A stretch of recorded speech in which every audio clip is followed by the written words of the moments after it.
کہ امام مہدی کا جو تصور ہمارے ہاں ہے اس میں ذہنوں میں بڑا انتشار ہے، کنفیوژن ہے، اس لیے کہ دو مہدی جمع ہو گئے۔ ایک تصور مہدی کا وہ ہے جو اہل تشیع کے ہاں ہے، اور ایک تصور مہدی کا وہ ہے جو اہل سنت کے ہاں ہے۔ ان دونوں میں زمین و آسمان کا فرق ہے۔ صرف ایک لفظی اشتراک نے، ایک نام کے مشترک ہونے نے ذہنوں کے اندر بہت سے مغالطوں کا جال جو ہے وہ پھیلا دیا ہے۔ اس کے لیے مجھے جو بنیادی فرق ہے اہل سنت میں اور اہل تشیع میں، اس میں سے ایک موضوع پر گفتگو کرنی ہوگی۔ اہل سنت کا جو مجمع علیہ عقیدہ ہے، اسی سے ہم نے گفتگو شروع کی تھی، وہ ختم نبوت۔ نبی اکرم صلی اللہ علیہ وسلم پر ہر نوع کی نبوت ختم ہو چکی۔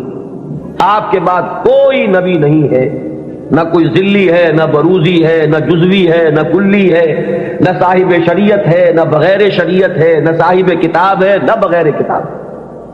نبوت کی بنیاد ہے وحی نبوت پر، اور وحی نبوت کا دروازہ بند ہو چکا، یہ کھڑکی ہمیشہ ہمیشہ کے لیے بند ہے۔ اسی ضمن میں نبوت کا خاصہ ہم مانتے ہیں عصمت، معصوم ہونے۔ معصومیت جو ہے یہ خاصہ نبوت ہے اہل سنت کے نزدیک۔ جب نبوت ختم ہوئی تو معصومیت بھی ختم، اب خطا کا امکان ہے، اجتہاد کا دروازہ ہے، کھلا ہے۔ کوشش کرو، محنت کرو، صحیح سے صحیح رائے تک پہنچنے کے لیے ایڑی چوٹی کا زور لگاؤ، کتاب و سنت کے جو محکمات ہیں، جو اس کی اساسات ہیں، اس سے استدلال کرتے ہوئے، استنباط کرتے ہوئے نتائج تک خود پہنچو، یہ اجتہاد ہے۔ اس اجتہاد میں جہاں ثواب کا امکان ہے، خطا کا بھی۔ ثواب یہاں سے والا ثواب نہیں، صاد والا ثواب، جس سے آپ بولتے صائب الرائے، وہ شخص کہ جس کی رائے صحیح ہوتی ہے۔ تو ثواب کا بھی امکان ہے کہ صحیح رائے تک انسان پہنچ جائے، اور خطا کا بھی احتمال ہے۔ یہ جو خطا کا احتمال ہے، اگر پوری نیک نیتی سے خطا ہوئی ہو، انسان کی اپنی نیت میں کوئی فساد نہ ہو، اس کے اپنے اندر کوئی اس کے ارادوں میں کجی نہ ہو، تو اگر خلوص اور اخلاص کے ساتھ ایک مجتہد غلطی کرتا ہے، خطا کرتا ہے، ہمارا موقف یہ ہے کہ اسے بھی اجر ملے گا، اکیرا اجر ملے گا، اس لیے کہ اجتہاد کا مادہ وہی جہد ہے۔ اس نے خلوص کے ساتھ محنت کی ہے، جد و جہد کی ہے، مطالعہ کیا ہے، غور و فکر کیا ہے، کتاب و سنت کی نصوص کو کھنگالا ہے، اس نے ایک رائے قائم کی ہے۔ اس رائے کے قائم کرنے میں اگر وہ بربنائے طبع بشری کسی خطا کا مرتکب ہو گیا ہے تو یہ اس کے دسترس سے، اس کے اختیار کے دائرے سے باہر ہے، لہذا اسے اس کی محنت کا جو ثواب ضرور ملے گا۔ تو مجتہد مخطی کے لیے اکیرا ثواب ہے، اور مجتہد مصیب یعنی جو ثواب تک پہنچ گیا، صحیح رائے تک پہنچ گیا، اس کے لیے دوہرا ہے۔ یہ معاملہ میں نے اس سے پہلے بھی ایک مرتبہ عرض کیا تھا کہ ہمارے ہاں اتنا قطعی ہے کہ ہمارے نزدیک حضرت ابو بکر بھی معصوم نہیں ہے، حالانکہ بالاتفاق وہ سب سے افضل ہے پوری نوع انسانی میں انبیاء کے بعد، افضل البشر بعد الانبیاء بالتحقیق، صرف اس امت میں نہیں، کل نوع انسانی میں۔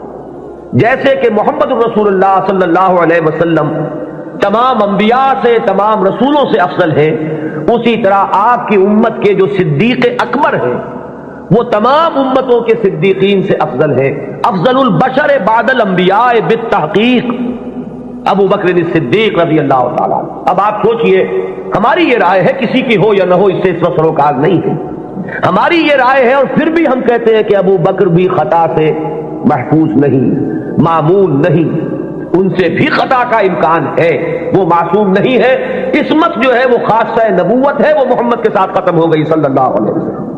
ابو بکر سے خطا ہو سکتی ہے، عمر سے ہو سکتی ہے، عثمان سے ہو سکتی ہے، علی سے ہو سکتی ہے، ہر شخص سے ہو سکتی ہے۔ اگر ان چار سے ہو سکتی ہے تو بقیہ پوری نوع انسانی تا قیام قیامت جو آنے والی ہے ان میں کوئی ان سے افضل نہیں ہو سکتا، بات ختم۔ لیکن اہل تشیع کا عقیدہ یہ ہے کہ نبوت کا دروازہ تو بند ہوا ہے، لیکن اس کے بعد امامت معصومہ کا ایک سلسلہ چل رہا ہے، اور یہ امامت معصومہ اہل بیت میں ہے۔ نبی اکرم صلی اللہ علیہ وسلم کی جو اولاد حضرت فاطمہ رضی اللہ تعالی عنہا سے چلی ہے، یہ اس میں امامت معصومہ کا ایک سلسلہ ہے کہ جو چل رہا ہے۔ تو آپ اچھی طرح جان لیجئے کہ ہمارے نقطۂ نگاہ سے تو وہ بھی ایک جزوی نبوت ہو گئی، جہاں خاصہ عصمت آ گیا، نبوت کا ایک جز آ گیا۔ تو ہمارے اور ان کے درمیان جو سب سے اہم اختلاف ہے یہ کہ صحابہ میں افضل کون ہے، یہ معاملہ تو کچھ لوگوں کے اپنے ذوق کا بھی ہو سکتا ہے، مزاج اور افتاد کا بھی ہو سکتا ہے۔ ظاہر بات ہے کہ پسند ناپسند پر تو انسان کو اختیار بھی نہیں ہوتی۔ میں نے کئی مرتبہ عرض کیا کہ ایک ہی پودا ہے گلاب کا، اس پر پھول کھلے ہوئے ہیں، آپ کو کوئی ایک پھول زیادہ پسند آیا، آپ نے اس کو لے لیا اور آپ بتا بھی نہیں سکیں گے کہ اس میں آخر سبب کیا ہے، آپ نے دوسرے پھولوں کو چھوڑ کر اسے کیوں منتخب کیا۔ تو یہ معاملہ اتنا بنیادی نہیں ہے، اگرچہ ہمارے نزدیک صحابہ کرام میں افضلیت کا ایک پیٹرن ہے اور وہ معین ہے کہ پوری امت میں افضل ترین 4 خلفاء ہیں اور ان میں ترتیب فضیلت جو ہے وہ ترتیب خلافت کے مطابق ہے۔ ابو بکر ہے، عمر ہے، عثمان ہے، پھر علی۔ ان کے بعد وہ 6 ہیں عشرہ مبشرہ میں سے، ان کے بعد اصحاب بدر ہیں، ان کے بعد اصحاب شجرہ ہیں، ان کے بعد تمام صحابہ ہیں، اور ان کے بعد پھر اب سلسلہ جو ہے وہ چلتا جائے گا۔ آگے بات میرٹ پر ہوگی، شخصی میرٹ پر، لیکن یہاں جو ہے معاملہ شخصی میرٹ کا نہیں ہے، یہاں تو معاملہ جو ہے معین ہے کہ یہ سیڑھیاں ہیں۔ تو یہ ہے ہمارا ایک موقف، لیکن میں پھر بھی عرض کروں گا کہ اس کو میں کوئی اہم عقیدے کی بات نہیں کہتا، یہ ایک ذوق کا معاملہ بھی ہو سکتا ہے۔ یہاں تک کہ امام الہند حضرت شاہ ولی اللہ دہلوی رحمۃ اللہ علیہ نے ایک بڑی عجیب بات لکھی، وہ یہ لکھتے ہیں کہ اگر میری طبیعت کو اس کے آزاد رجحان پر چھوڑ دیا جائے تو وہ فضیلت علی کی طرف زیادہ مائل ہے۔ کتنی سچی بات کہی ہے کہ میرے ذاتی رجحان کو، میری طبیعت کو، ایک ہے میرا ذوق، اگر اسے آزاد چھوڑ دیا جائے تو وہ کچھ فضیلت علی کی طرف زیادہ اس کا رجحان ہے، وہ زیادہ قائل ہے، لیکن مجھے حکم ہوا ہے کہ میں فضیلت کا اقرار کروں ابو بکر اور عمر اور عثمان۔ اب یہ ہے مقام، یہ جامعیت ہے، یہ توازن ہے۔ لہذا میں عرض کروں گا کہ اس مسئلے کو میں پھر بھی ثانوی کہوں گا، دوسرے درجے میں، لیکن یہ جو بنیادی بات ہے یہ بہت بڑا اختلاف ہے، اور ہمارے اعتبار سے تو در حقیقت یہ ایک جزوی نبوت ہے کہ جس کے قائل ہیں ہمارے یہ بھائی جو اپنے آپ کو اہل تشیع ہیں۔ بہرحال ان کا بھی آگے سلسلہ، یہ عام معلومات کے لیے بھی بات ہے کہ ذہنوں میں رہنی چاہیے، ہمیں اکثر و بیشتر بڑی بنیادی باتیں بھی اپنی تاریخ کی معلوم نہیں۔ ہم چونکہ سنی ہیں، سنیوں کے اختلافات تو ہم خوب جانتے ہیں، لیکن یہ کہ اہل تشیع میں اختلاف آگے کیا ہوئے ہیں اکثر و بیشتر ہمارے علم میں نہیں ہے۔ ان کا جو یہ معصوم امامت کا سلسلہ ہے، حضرت علی، حضرت حسن، حضرت حسین، حضرت حسین کے صاحبزادے حضرت علی بن حسین جنہیں امام زین العابدین کے نام سے پکارا جاتا ہے، پھر ان کے بیٹے ہیں محمد باقر، ان کے بیٹے ہیں جعفر، جن سے فقہ جعفری چل رہی ہے۔ یہ 6 امام تو ان کے ہاں متفق علیہ، ان میں تو یہ جو شاخ چلی ان میں کوئی اختلاف نہیں ہے کہ یہ سب کے نزدیک ان میں متفق علیہ ہے ان کی امامت، اور یہ سب امام معصوم شمار ہو گئے۔ لیکن 7ویں امام پر آ کر ان کے ہاں ایک تقسیم ہو گئی۔ بڑے بیٹے اسماعیل تھے تو ان سے ان کے ماننے والے اسماعیلی کہلائے۔ اختلاف ہوا کہ اب امامت جو ہے حضرت جعفر صادق کی اولاد میں سے کس کی طرح منتقل ہوئی، اختلاف ہو گیا۔ بڑے بیٹے کے ماننے والے یہ کہلائے اسماعیلی، اور چھوٹے بیٹے سے جو چلا وہ پھر مسئلہ وہی چل رہا ہے۔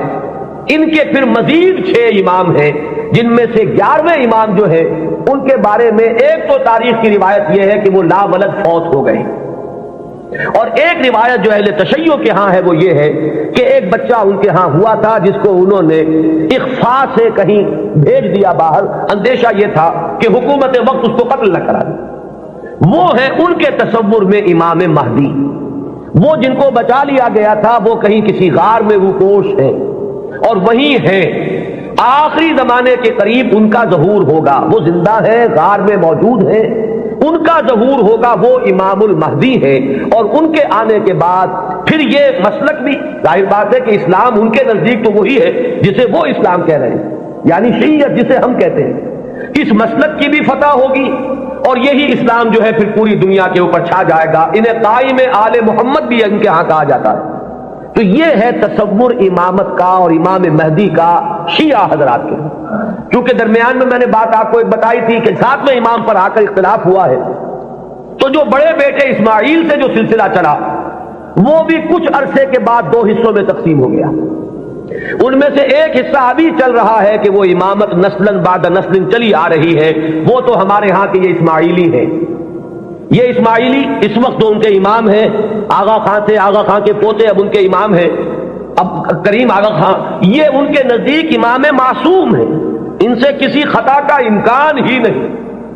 سر سلطان محمد خان جو آغا خان تھے، ان کے تو یہ الفاظ بھی منقول ہوئے ہیں کہ جب میں شراب پیتا ہوں تو شراب جب میرے ہونٹوں کو مس کرتی ہے تو پاک ہو جاتی ہے۔ یعنی یہ امام معصوم تو وہ شے ہے کہ جس سے کوئی ناپاک چیز چھوئے گی تو پاک ہو جائے گی۔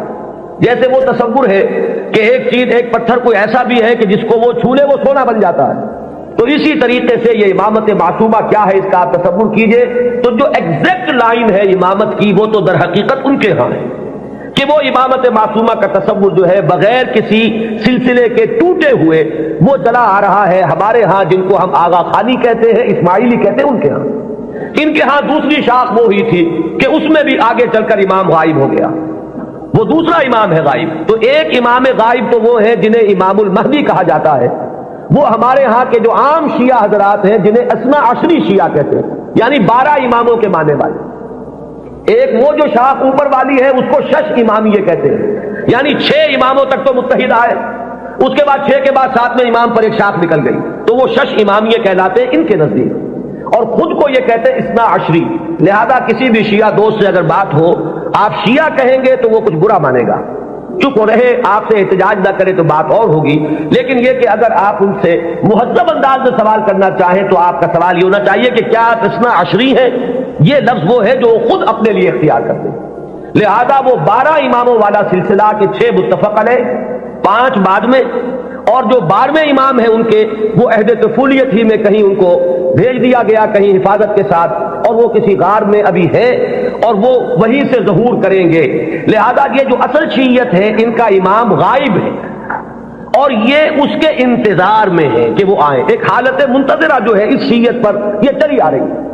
اس میں یہ بھی بتا دوں، یہ بھی دلچسپی کی بات ہے کہ حال ہی میں ایک بہت بڑا انقلابی قدم اٹھایا ہے خمینی نے یہ فلسفہ پیش کیا اور اس کو قبول حاصل ہو گیا ایران میں کہ یہ جو ہم امام منتظر کے انتظار میں رہیں گے اور کچھ نہیں کریں گے تو یہ تو بہت غلط معاملہ ہے کہ آنے والا ہی آئے گا تو کچھ ہوگا، ہم تو کچھ کر نہیں سکتے۔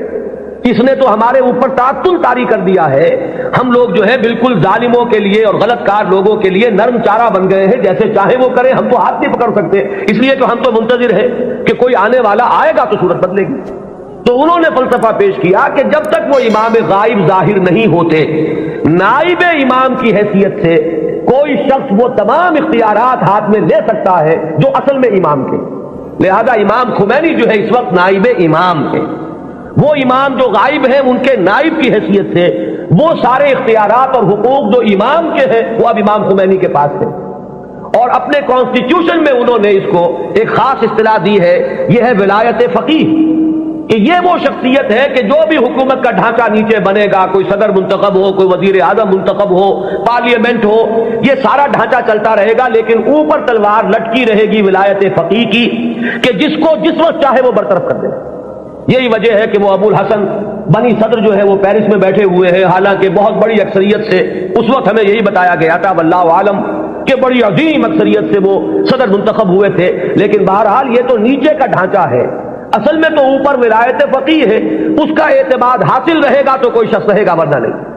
میں یہاں نہ کوئی تنقید کرنا چاہتا ہوں نہ کسی اختلاف کا اظہار، آپ کو بتا رہا ہوں کہ بات سمجھ میں آئے کہ امام مہدی کا اصل کانسیپٹ کیا ہے۔ یہ لفظ زیادہ جو ہے معروف جو در حقیقت اس شیعہ نظریے کے تحت ہے۔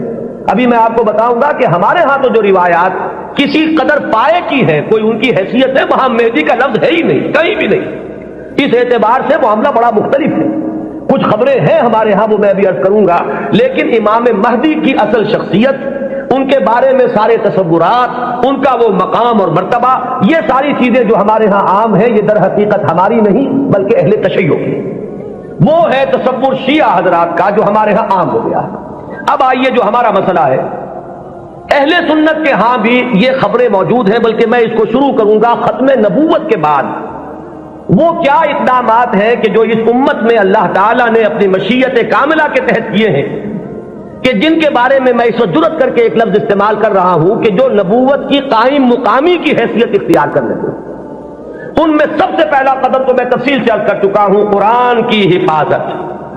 اللہ تعالیٰ نے ذمہ لیا، انا نحن نزلنا الذکر وانا لہ لحافظون، ہم نے ہی اس ذکر کو نازل کیا ہے اور ہم ہی اس کے محافظ۔ یہ میں عرض کر چکا ہوں اس سے پہلے اپنی تقریروں میں کہ اس آیہ مبارکہ کا جو پہلا حصہ ہے وہ تو اپلیکیبل ہے تورات پر بھی، انجیل پر بھی، زبور پر بھی، صحیفہ ابراہیم پر بھی۔ قرآن مجید میں تو گواہی ہے کہ حضرت ابراہیم کو بھی ایک کتاب ملی تھی، ان ھذا لفی الصحف الاولی صحف ابراہیم و موسیٰ۔ لیکن یہ کہ یہ پہلا حصہ تو سب پر اپلیکیبل، ان کی عصبیت کہہ لیں، تعصب کہہ لیں، وہ پختہ ہو چکا ہے۔ لیکن یہ کہ ہر جگہ کچھ لوگ ہوتے ہیں کہ اگر انہیں متوجہ کیا جائے تو کسی حقیقت پر غور کرنے کے لیے تیار ہو جائیں۔ تو چونکہ ان کے ہاں جو بات چلی، اجرائے وحی سے بات شروع ہوئی، تو ایک بڑی عام جو سطح ہے، کامن سینس کی سطح، اس پر وہ بات ان کی بڑی وزنی تھی۔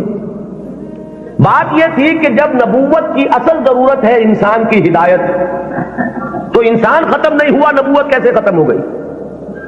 آخر نبوت، میں اب ان کی طرف سے بات کر رہا ہوں، کہیں کوئی مغالطہ آپ کو نہ ہو جائے، اس لیے کہ جب تک آپ اپنے مخالف کے موقف کو صحیح طور پر نہیں سمجھیں گے تو آپ کیسے اس کے بارے میں کوئی ججمنٹ آپ نہیں دے سکتے۔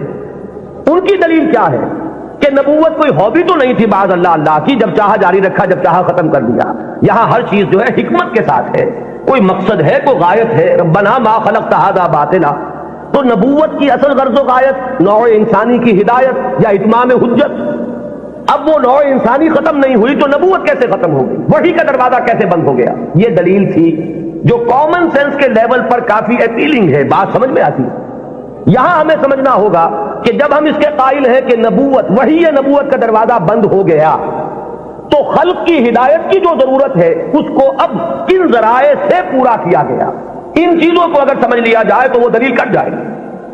پہلی بات میں عرض کر چکا ہوں پوری تفصیل سے اپنی سیرت کی تقاریر میں بھی اور بعد میں بھی، کہ پہلی بات یہ کہ ہدایت خداوندی اپنے مرحلہ تکمیل کو پہنچ گئی قرآن مجید میں۔ اس حقیقت کا جتنا ادراک ہوگا اور شعور کی سطح پر جتنی ریئلائزیشن ہوگی اس کی، اتنا ہی یوں سمجھیے کہ اس فتنے کا دروازہ بند ہوتا چلا جائے کہ وہ ہدایت جو وحی کے ذریعے سے دینی مقصود تھی، وہ اپنے کلائمیکس کو، نقطہ عروج کو، اپنے نقطہ کمال کو پہنچ چکی قرآن مجید میں۔ اور دوسری بات یہ کہ اس ہدایت خداوندی کا وہ جو اب مخزن ہے، علامہ اقبال کے الفاظ میں، نوع انسان را پیام آخرین حامل او رحمت للعالمین، اس کی حفاظت کا ذمہ اللہ نے لیا۔ اب یہ ایک بہت بڑا ہسٹوریکل فیکٹ ہے کہ اگرچہ ہم مانتے ہیں سابقہ کتابیں بھی اللہ کی نازل کردہ تھیں، لیکن ان کی حفاظت کا ذمہ نہیں لیا گیا۔ کیا وجہ؟ ترجیح بلا مرجع تو ظلم قرار پائے گی، کوئی نہ کوئی بنیاد ہے ترجیح کی کہ اس کی حفاظت کا ذمہ لیا اور ان کی حفاظت کا ذمہ نہ لیا۔ کیوں؟ اس لیے کہ یہ ہدایت کامل اور آخری ہدایت ہے۔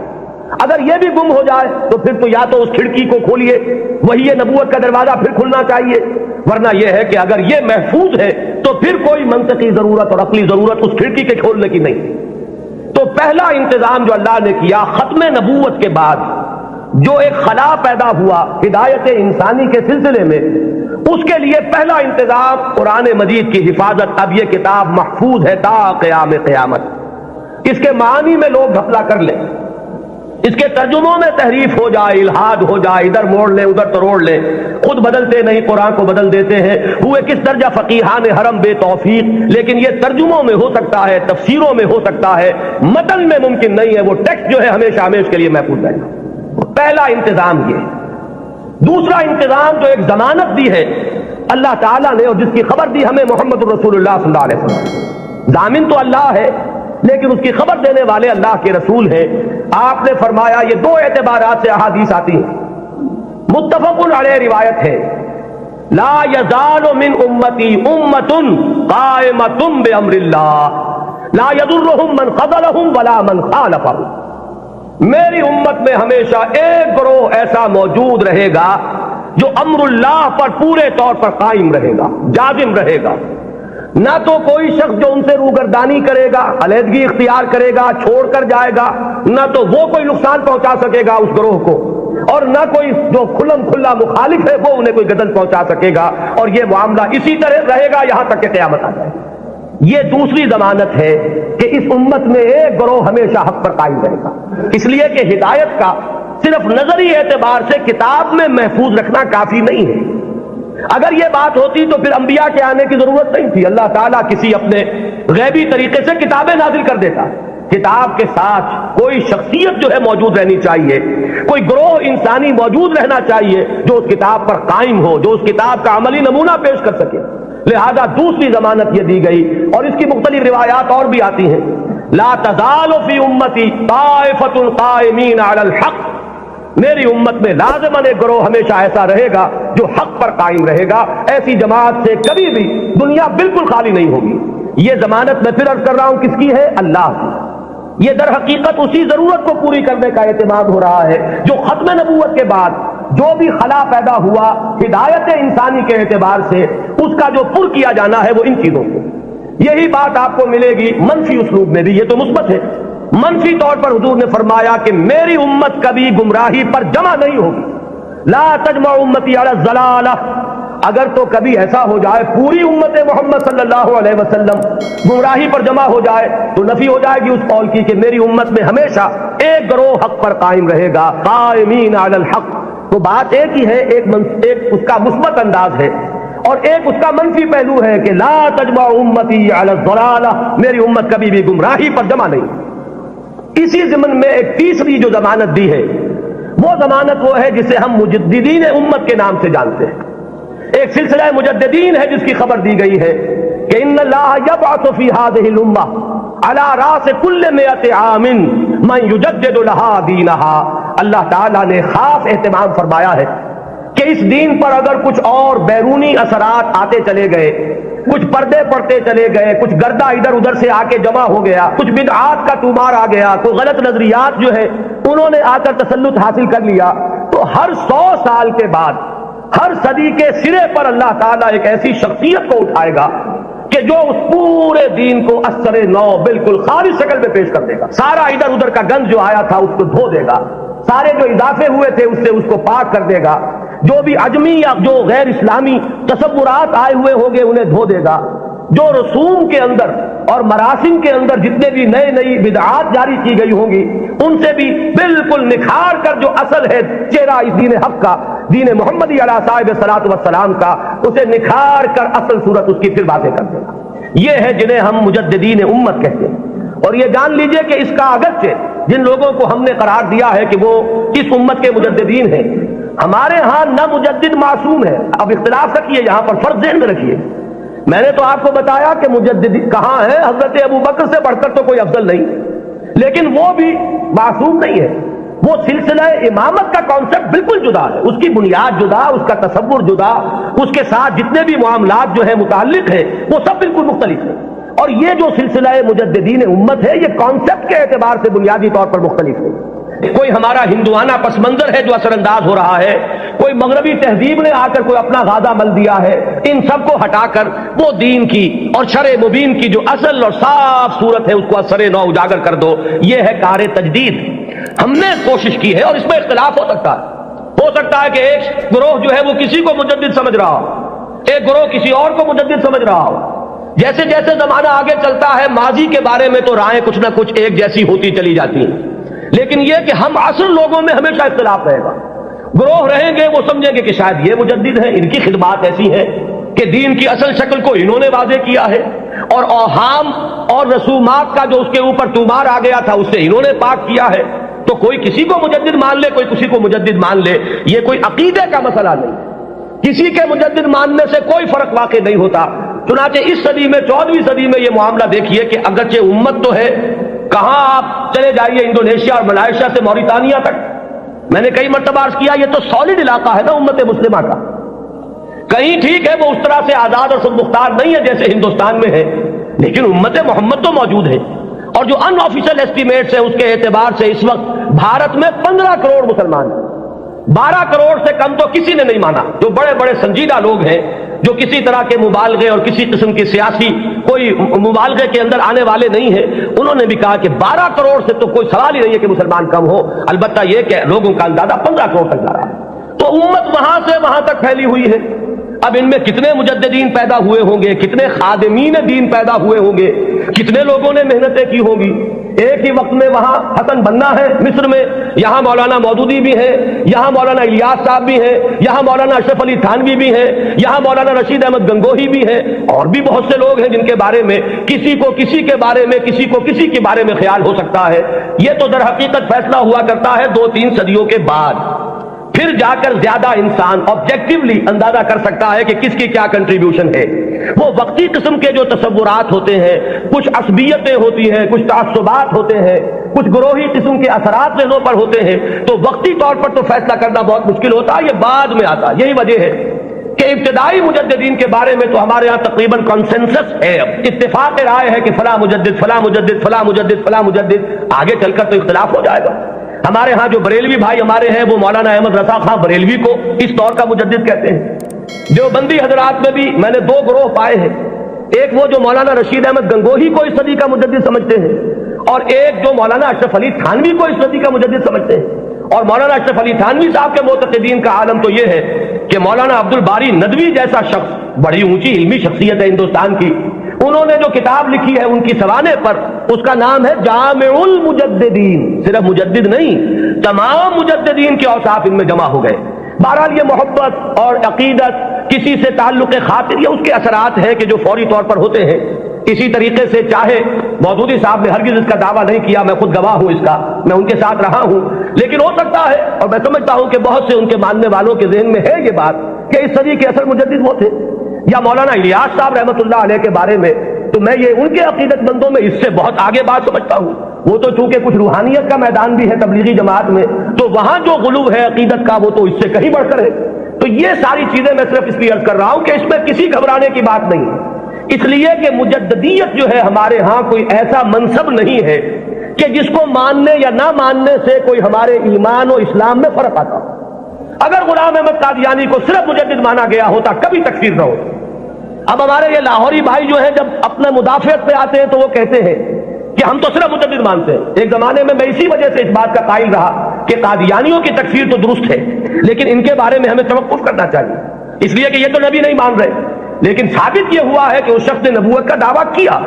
اب کوئی شخص انکار کرے تو بات اور ہے، اور کم سے کم یہ کہ مسیح موعود مانتے ہیں اور وہ مہدی موعود مانتے ہیں، ان دونوں چیزوں کو انہوں نے جمع کر دیا، اور دعویٰ جو ہے اس کا ثابت ہے کہ اس نے نبوت کا دعویٰ کیا، لہذا ان کے انکار سے انہیں کوئی ریلیف نہیں مل سکتا۔ بہرحال جو بات میں عرض کر رہا تھا وہ یہ کہ ہمارا جو یہ تصور مجدد ہے اس کو ذہن میں رکھیے۔ تو اب اس سے آگے بحث کو بڑھائیے۔ جیسے سلسلہ نبوت و رسالت اپنے ارتقائی مراحل طے کر کے مقام عروج پر، کلائمیکس پر، درجہ کمال پر پہنچا محمد الرسول اللہ صلی اللہ علیہ وسلم کی ذات مقدسہ میں، اسی طرح بالکل منطقی طور پر سمجھیے کہ اب یہ مجددین امت کا سلسلہ بھی قیامت سے پہلے اپنے ایک تکمیلی مرحلے کو پہنچے گا، اور وہ تکمیلی مرحلہ کیا ہے کہ اس امت کی ایک ایسی تجدید ہوگی، اس دین کی ایک اتنی مکمل تجدید ہوگی، وہ دین کے جسے اب پوری دنیا کا دین بننا ہے، جس کی خبر دی ہے محمد رسول اللہ صلی اللہ علیہ وسلم نے۔ تو وہ اخبار و احادیث ہمیں ملتی ہیں کہ جن میں حضور نے یہ خبر دی ہے کہ قیامت سے قبل اور قرب قیامت کے زمانے میں میری امت میں ایک شخص ایسا پیدا ہوگا کہ جو اس دین کو دنیا میں غالب کرے گا، جو اس کے لیے پھر اثر نو جد و جہد کرے گا۔ ظاہر بات ہے کہ وہ سلسلہ مجددین ہی کی آخری کڑی، اس لیے کہ قیامت کے سلسلے میں بات ہو رہی ہے قیامت سے پہلے پہلے ایک ایسی عظیم شخصیت جو ہے مسلمانوں میں پیدا ہوگی، وہ سلسلہ مجددین امت کا یوں سمجھیے کہ مقام عروج ہے، وہ اس کا کلائمیکس ہوگا، وہ اس کا تکمیلی درجہ ہوگا۔ اس ضمن میں جو احادیث آتی ہیں ان کو ہم 2 بڑے بڑے گروہوں میں تقسیم کر سکتے ہیں۔ پہلی بات تو یہ جانیے کہ کوئی حدیث اس بارے میں سند کے اعتبار سے اتنی قوی نہیں ہے کہ امام بخاری رحمت اللہ علیہ نے جو اپنا معیار بنایا تھا قبول روایت کا اس پر پوری اتر جائے۔ سب سے کڑا معیار امام بخاری کا ہے۔ یہی وجہ ہے کہ یہ کہا گیا ہے کہ اصح الکتب بعد کتاب اللہ صحیح البخاری۔ حدیثوں کی جان پھٹک، کس روایت کو قبول کریں گے کس کو نہیں کریں گے، ہر محدث نے اپنے کچھ شرائط بنا لی، ایک پیمانہ بنا لیا۔ یوں سمجھیے جیسے یہ بجری جہاں کرشرز لگے ہوتے ہیں اور اس کے بعد وہ کرش سٹون جو ہے وہ کنویئر بیلٹ پر آتا ہے اور مختلف سائز کی چھلنیاں لگی ہوتی ہیں۔ کوئی چھوٹے سائز کی چھلنی ہے، اس میں سے چھوٹے چھوٹے پتھر جو ہے وہ نکل جائیں گے، اس سے آگے چل کر اور چونکہ گریڈنگ کرنی ہے کہ آدھے انچ سے کم چاہیے بجری تو یہ اس چھلنی میں سے نکل گئی وہ لے جائیے، پھر اس کے بعد آپ کو چاہیے آدھے انچ سے لے کر 1 انچ تک تو اگلی چھلنی ہے وہ اس میں سے نکلیں گے، اس سے آگے اور بڑھتا چلا جائے گا، گریڈنگ ہو جائے گی اس میں۔ تو محدثین نے گریڈنگ قائم کی ہے اپنے معیار میں، اور ٹاپ کا معیار جو ہے سب سے باریک چھلنی جو لگائی ہے وہ ہے در حقیقت امام بخاری رحمۃ اللہ علیہ کی، لہذا اس معیار پر جو حدیث آ گئی تو ہم یہ کہتے ہیں کہ اب سند کے اعتبار سے تو کلام نہیں، وہ جو معاملہ ہے تو اس سطح پر کوئی حدیث بھی نہ مہدی کے نام کے ساتھ نہ بغیر نام کے، ہمارے ہاں صحیح بخاری میں کوئی روایت موجود نہیں ہے اس سمن میں، یہ تو پہلی بات ہے جسے نوٹ کر لیجیے، یعنی سند کے اعتبار سے ٹاپ کے درجے پر تو کوئی حدیث نہیں۔ اس کے بعد نمبر 2 جنہیں ہم صحیحین میں بریکٹ کرتے ہیں، امام بخاری کے ساتھ امام مسلم کی صحیح، یہ بریکٹ ہو کر صحیحین، یہ ذرا ایک دائرہ بن گیا۔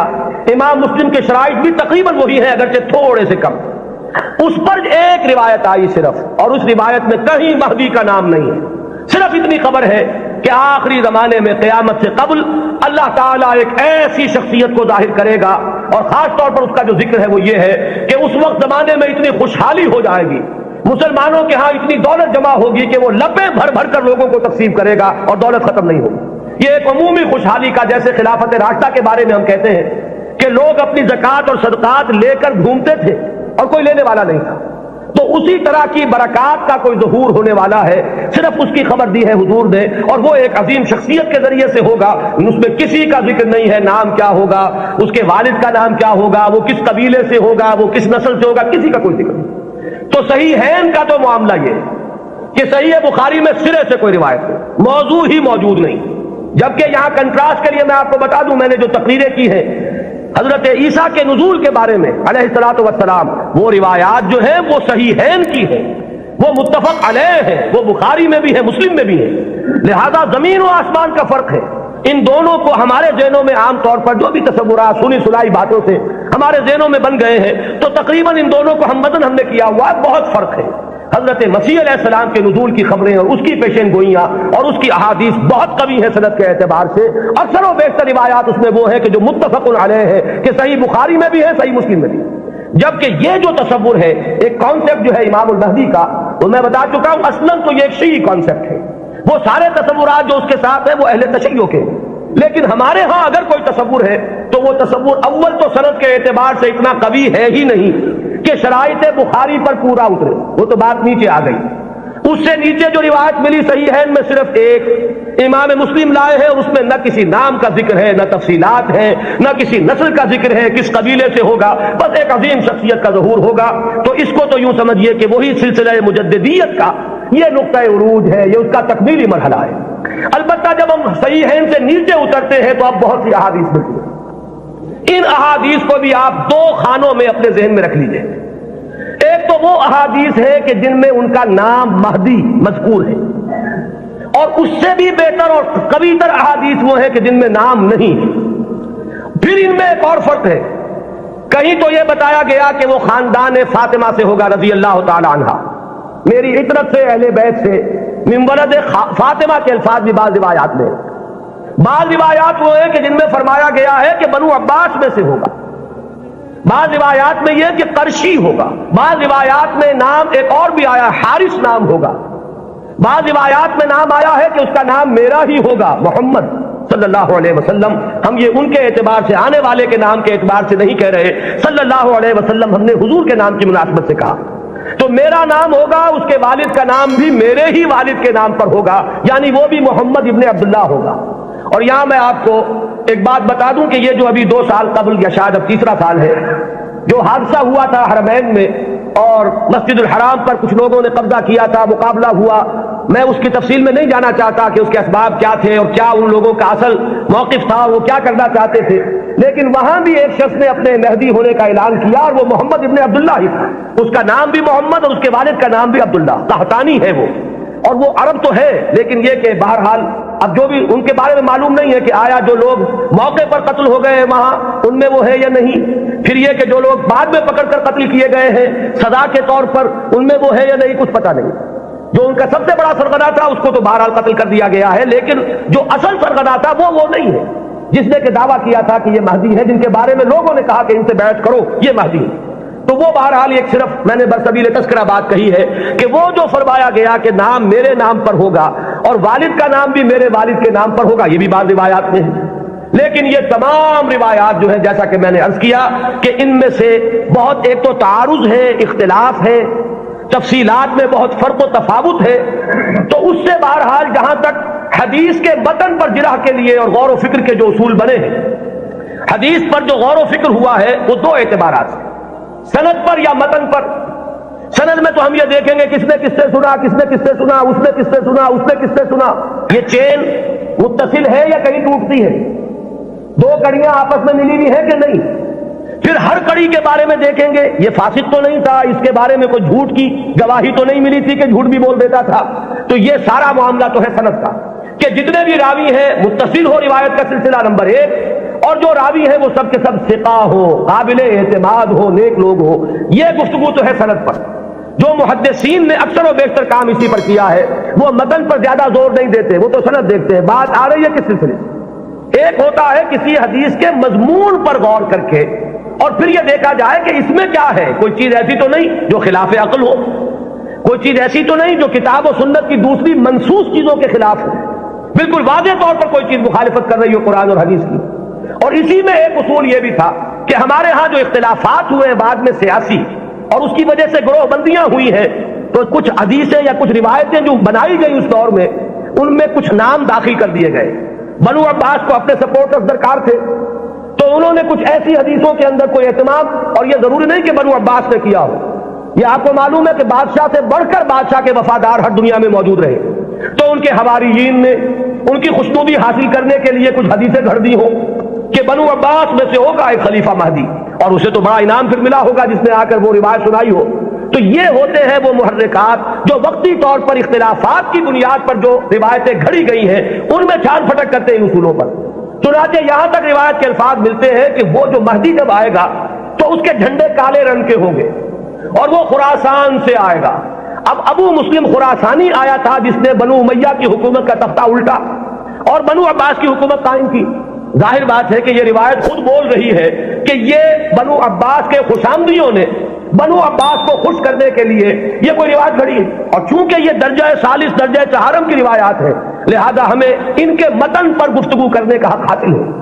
صحیح ہے ان کی روایات کا معاملہ مختلف ہو جائے گا، سند کے اعتبار سے اتنی پختہ روایات جو ہے تو ہمیں سوچنا پڑے گا، توقف کرنا پڑے گا کہ ہماری عقل ٹھوکر کھا سکتی ہے، آخر ہمارا بھی تو ہماری منطق بھی تو ٹیڑھی ہو سکتی ہے، وہاں ہمیں رکنا ہوگا۔ لیکن جہاں معاملہ روایت کے اعتبار سے اتنا پختہ نہیں ہے تو ظاہر بات ہے کہ وہاں متن پر گفتگو ہوگی۔ تو اکثر و بیشتر روایات تو اسی نوعیت کی ہے کہ کہیں، چونکہ آپ کو معلوم ہوگا یہ ہماری تاریخ کا ایک عجیب واقعہ ہے، بنو امیہ کی حکومت کا تختہ الٹا بنو عباس میں، لیکن بنو عباس نے اس کے لیے جو مسلمانوں کو اپنے گرد جمع کرنے کے لیے نعرہ بلند کیا وہ تو تھا خاندان بنی ہاشم اور بنی فاطمہ آل رسول، ان کا نعرہ لگایا، اور جب انہیں حکومت مل گئی تو سب سے بڑھ کر تشدد جنہوں نے کیا ہے آل فاطمہ پر وہ یہی بنی عباس تھے۔ سیاست کے یہ کرشمے دیکھنے میں آتے ہیں، میری گناہ گار آنکھوں نے بھی یہ کرشمہ دیکھا ہے، وہ میں آپ کو سنا دوں۔ سعودی عرب کا اختلاف جب ہوا تھا مصر سے تو اس کا نقشہ میری نگاہوں کے سامنے سن 62 میں پہلی مرتبہ میں نے حج کیا، اور اسی سن میں یہ رابطہ عالم اسلامی کی تاسیس ہوئی۔ مولانا مودودی بھی گئے تھے اس میں شرکت کے لیے، مولانا داؤد غزنوی بھی گئے تھے، میں تو گیا تھا والدین کے ہمراہ حج کے لیے۔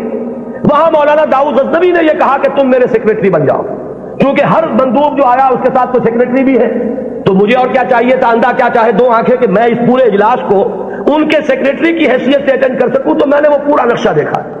اس وقت صورت کیا تھی، اللہ تعالیٰ مغفرت فرمائے، شاہ سعود جو بڑے بھائی تھے شاہ فیصل کے بھی اور جو شاہ خالد ہیں ان کے، شاہ سعود اس وقت یوں سمجھیے کہ جو تقریر کی ہے ناصر کے خلاف اور مصر کے خلاف، اس سے زیادہ زہر میں بجھی ہوئی تقریر کوئی نہیں ہو سکتی۔ جملے مجھے ابھی تک یاد ہے، نحن فداء الاسلام بارواحنا واجسادنا وهم اعداء اللہ واعداء الدین واعداء الرسول، ہم تو اسلام کے فدائی ہیں، اپنی ارواح سے بھی اپنے اجساد سے بھی ہر چیز اپنی اسلام پر فدا کرنے کو تیار، اور یہ جو ہے اللہ کے دشمن، اللہ کے رسول کے دشمن، اللہ کے دین کے دشمن، یہ انداز تھا۔ وہ کہیں تصویر اس زمانے میں چھپ گئی تھی، ظاہر بات ہے کہ مصر تو اس طرح کا آزاد ملک ہے جیسے ہمارا معاشرہ بھی ہے، یہاں سوشلسٹ بھی ہے، ملحد بھی ہے، وہاں بھی ہے۔ تو کسی ملحد رسالے میں یہ پولی گیمی پر ایک کارٹون چھپ گیا تھا ایک مرغا درمیان میں ہے اور چاروں طرف 9 مرغیاں، اور یہ کارٹون جو ہے وہ منسوخ کیا تھا، یہ ہے یعنی اشارہ کیا جا رہا تھا توہین آمیز انداز میں نبی اکرم صلی اللہ علیہ وسلم، اس کارٹون کا ذکر انہوں نے کیا، یہ کر رہے ہیں وہ مصر میں، اور ظاہر بات ہے یہ ایسی چیز ہے کہ ہر مسلمان کا خون جو ہے کھول اٹھے گا اس کے تصور سے۔ لیکن یہ کہ پھر آپ سوچئے ہوا کیا، یہ جو اختلاف تھا مصر کا اور سعودی عرب کا، اب اختلاف ہوا 2 بھائیوں کا۔ شاہ فیصل نے جو اس وقت ولی عہد سے تختہ الٹا حکومت پر قبضہ کیا، وہی شاہ سعود اب جا کر بیٹھے ناصر کی گود میں، جن کی وہ تقریر تھی، انہیں پناہ ملی ہے تو ناصر کے ہاں ملی ہے۔ کشمکش تو سعودی عرب کی اور مصر کی تھی، شخصیات در حقیقت اس میں آ جایا کرتی ہیں وقتی طور پر۔ تو یہ تماشا میری گناہگار آنکھوں نے بھی دیکھا، اور یہی تماشا تاریخ میں ہوا تھا کہ بنو عباس نے بنو امیہ کی حکومت کا تختہ الٹا اہل بیت رسول کے نام پر، اور پھر اہل بیت رسول پر جتنا ستم کیا ہے بنو عباس نے، اس کا اس نے اشیر بھی نہیں ہے کہ جو بنو امیہ نے کیا۔ بہرحال یہ جب معاملات ہیں تو کہیں بنی فاطمہ کے لیے وہ احادیث ہے، کہیں بنو عباس کے لیے ہے، تو ان روایتوں کا ہمارے ہاں کوئی اونچا مقام نہیں۔ البتہ وہ جو میں نے بات آپ کے سامنے عرض کی کہ دین کا جو ایک تصور ہمارا ہے بحیثیت مجموعی، ختم نبوت کے بعد ہدایت انسانی کا سلسلہ جو جاری ہے وہ کس شکل میں ہے؟ میں نے آج اسی لیے آیت شروع میں پڑھی تھی، وَلْتَكُن مِّنكُمْ أُمَّةٌ يَدْعُونَ إِلَى الْخَيْرِ وَيَأْمُرُونَ بِالْمَعْرُوفِ وَيَنْهَوْنَ عَنِ الْمُنكَرِ وَأُولَٰئِكَ هُمُ الْمُفْلِحُونَ۔ لوگوں اب شخصی نبوت کا دور ختم ہوا، وہ تو آخری اور کامل نبی تھے محمد صلی اللہ علیہ وسلم۔ اب تمہیں اجتماعی سطح پر ایک کام کرنا ہے، وہ کام جو ہوا کرتا تھا رسولوں کے ذریعے سے اب تمہیں کرنا ہے، بحیثیت امت کرنا ہے۔ وَكَذَلِكَ جَعَلْنَاكُمْ أُمَّةً وَسَطًا لِتَكُونُوا شُهَدَاءَ عَلَى النَّاسِ وَيَكُونَ الرَّسُولُ عَلَيْكُمْ شَهِيدًا۔ ہم نے تمہیں امت وسط بنایا ہی اس لیے ہے کہ رسول گواہی دے تم پر اور تم گواہ بن جاؤ پوری نوع انسانی پر۔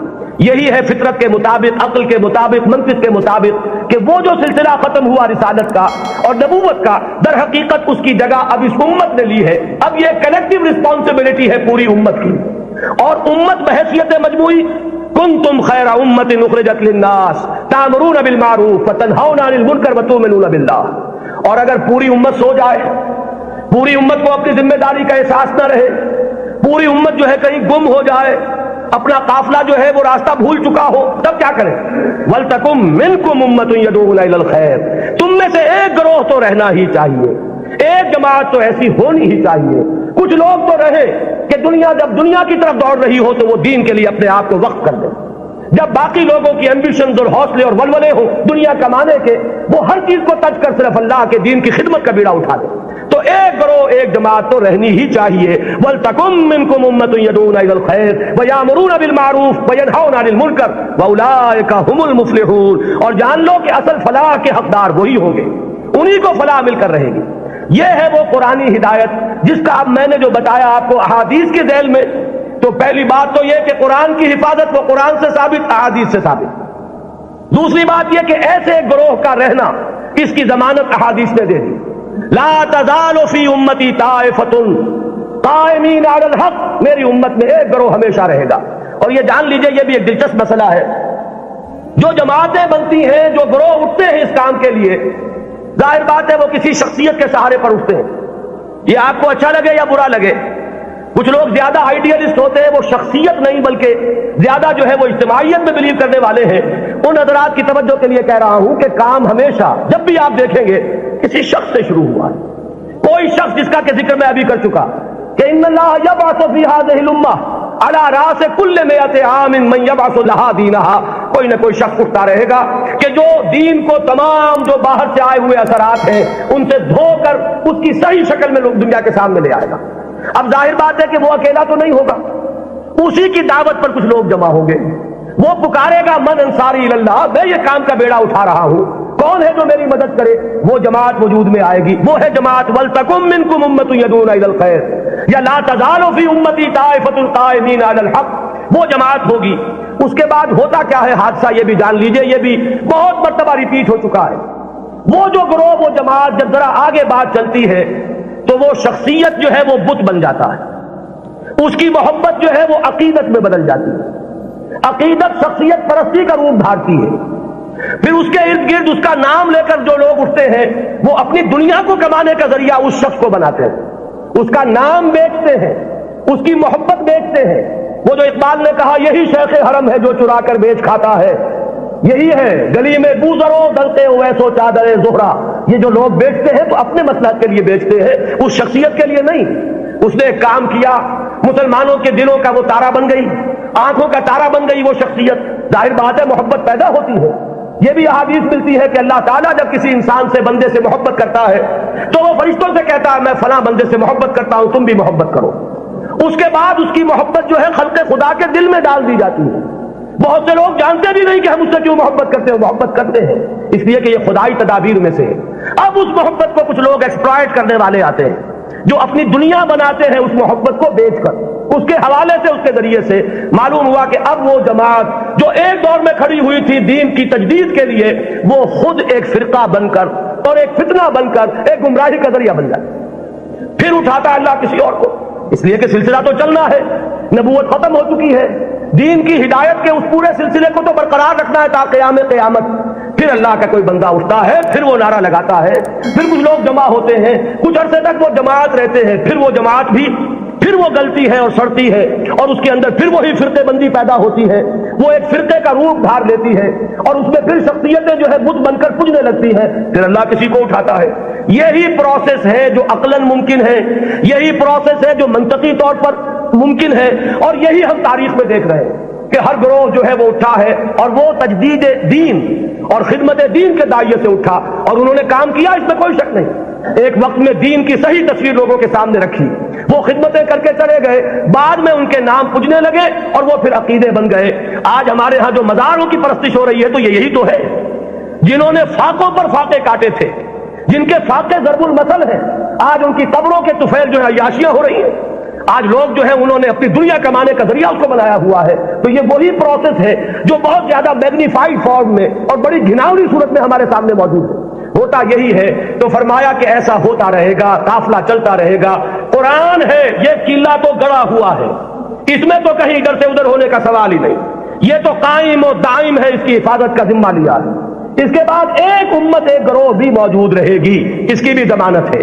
اور ظاہر بات ہے کہ امت یا گروہ، اما یا امو کہتے کسے ہیں؟ ایک امام ہوتا ہے جس کے پیچھے نماز ادا کرتے ہیں باجماعت، وہ امام ہے.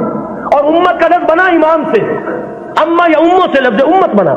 یہ جو شخص اٹھے گا، اس کے جو ساتھی ہوں گے، آوان و انصار ہوں گے، جو مددگار ہوں گے، یہ جماعت بنیں گے. اور اس کے بعد جب یہ جماعت جو ہے، جب یہ زوال سے دو چار ہوگی، جب اس کے اندر فساد رونما ہو جائے گا، پھر وہ پروسیس اثر نو ہوگا. یہ چلتا رہے گا تا کہ قرب قیامت میں ایک عظیم شخصیت کا ظہور ہوگا. وہ اسی سلسلہ مجددین کی آخری کڑی ہوگا. وہ دین کی تجدید کرے گا. اس کے ساتھ مسلمان جمع ہو جائیں گے، متقین ہوں گے، صالحین ہوں گے، مخلصین ہوں گے. جہاد ہوگا، اعداء اللہ اعداء الدین کے ساتھ مقابلے ہوں گے. اور ان میں سر فہرست ہے یہود، اور یہود ہی کے ساتھ جب آخری مارکا ہو رہا ہوگا اور وہاں مسلمانوں کے قدم جو ہے وہ کمزور پڑ رہے ہوں گے، اس وقت وہ حضرت مسیح کا نزول ہوگا. اور وہ دجال اکبر جو یہود کا اس وقت سب سے بڑا لیڈر ہوگا، اسے بھی قتل کریں گے اور یہودیوں کا قلع کما کریں گے. یہ دونوں جو واقعات ہیں جمع ہو جاتے ہیں. نزول عیسیٰ علیہ السلام کا معاملہ بھی اور اس عظیم شخصیت کا معاملہ بھی. ہم یقین سے نہیں کہہ سکتے ان کا نام کیا ہوگا. یہ ساری خبریں فلاں قبیلے سے، فلاں خاندان سے، یہ اس سند کو نہیں پہنچی ہوئی ہیں کہ میں یا آپ کوئی رائے اس کی بنا پر حتمی طور پر قائم کر لیں. حتمی بات ایک ہی ہے کہ آخری زمانے میں اس امت میں ایک مجدد پیدا ہوگا، عظیم مجدد. اور وہ اس دین کی تجدید اس سطح پر کرے گا کہ جس کے بعد اس دین کا غلبہ پوری دنیا میں ممکن ہو جائے گا. یہ ہے اصل میں ہمارا تصور اہل سنت کا. آپ انہیں امام مہدی کہیں یا نہ کہیں، نام اختیار کریں یا نہ کریں، بہرحال یہ تصور ہمارے ہاں موجود. اگر آپ کو ہماری ویڈیو اچھی لگی ہو تو ہمارے چینل کو سبسکرائب ضرور کریں. ڈاکٹر اسرار احمد رحمۃ اللہ علیہ کی وفات کے لیے سورہ فاتحہ پڑھ کر کامنٹ میں آمین لکھیں. شکریہ.